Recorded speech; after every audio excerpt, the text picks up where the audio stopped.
మన ఇంట్లో మనం చేసే ఒక పని ఉంది. బయట వాళ్ళ ముందు అస్సలు చేయం. అదేంటంటే, మన ఇంట్లో ఒంటరిగా ఉన్నప్పుడు మనమే హీరో, మనమే హీరోయిన్. రూమ్‌లోకి వెళ్ళి డోర్ క్లోజ్ చేస్తాం. ఫోన్‌లో సాంగ్ పెట్టి ఫుల్ వాల్యూమ్. మిర్రర్ ముందు స్టాండింగ్. హీరో ఎంట్రీలో వాకింగ్ ప్రాక్టీస్ చేస్తాం.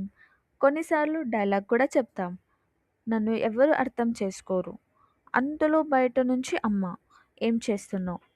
మన పరిస్థితి ఒక్కసారిగా అని మొత్తం స్టార్ట్ చేస్తుంది. నేను "ఏం లేదమ్మా, చదువుకుంటున్నా" అనేసి అంటా.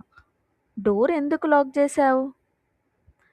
నా యాక్టింగ్ కెరీర్‌లో బయట పడుతుందేమో అని మనం మనసులో అనుకుంటాం. ఇలాంటి ఇంట్లో జరిగే కామెడీ మీకు కూడా ఉంటే ఫాలో కొట్టండి. Bye bye.